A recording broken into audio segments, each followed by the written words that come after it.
Hello everyone, my name is Kashley. I'm from Peer Counselor Organization or known as PCO.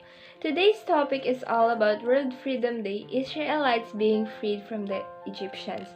I think lahat tayo ay familiar dito. Pero ano pa talaga ang message nito? Or kung mayroon ba itong hidden message for us? So let's start. Moses was raised in Egypt. He came across an Egyptian taskmaster beating a slave or known as Israelites. He tried to stop his hand, but the taskmaster struggled and Moses struck him down. God used Moses as his instrument to free the Israelites, and he will be sending 10 plagues composed of blood, frogs, lice, flies, livestock pestilence, boils, hail, locusts, darkness, death of firstborn. Moses tried to speak to the new Pharaoh, but he completely rejects him again and again, and the plague starts. Water turns into blood, frogs cover the land of Egypt, the dust turns into lice, flies fill the houses and the land of Egypt, all of the livestock of Egypt dies. Festering boils breaks out on the Egyptians and their animal. Hail strikes down everything in the field of human, animal, and trees. Locusts devour every tree and plant in the land of Egypt. Darkness covered the land of Egypt for 3 days. Every firstborn son and the firstborn in the castle of Egypt dies. Pharaoh finally let the Israelites leave, but only to change his mind and pursue them to the Red Sea. Moses stretched out his hand to split the Red Sea, but when the Egyptians tried to catch up, they only ended up to drown in the middle of the sea. It is for the freedom that Christ has set us free. Stand firm, then, and do not let yourself be burdened again by a yoke of slavery. Galatians 5 verse 1.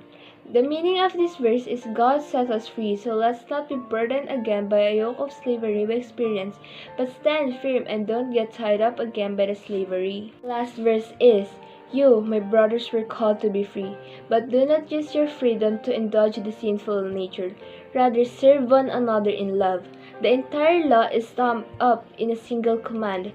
Love your neighbor as you love yourself. Galatians 5 verse 13 to 14. Of this verse focuses on what those should do with their freedom in Christ. First, we must guard it, especially from those who would oppose our freedom. It also warned us not to selfishly serve ourselves instead of serving one another in love. The entire law is fulfilled with one word, love. Those who serve themselves will always end up in a conflict with each other. On the other hand, freedom can also be squandered on serving our sinful desires instead of investing it through serving others in love. Example na ito ay freedom of speech. Paano ba natin magagamit ang freedom of speech?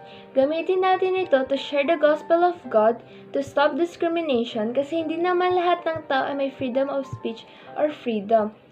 I-example ko na dito ang Black Lives Matter. I believe people shouldn't be using this as a trend to hop on, but to help others. Let's stop discrimination and change our mindset. Why share the gospel of God? I believe if we share the gospel of God, matututunan natin mahalin ang neighbor natin and to appreciate the good and bad things in life. Thank you, that's all.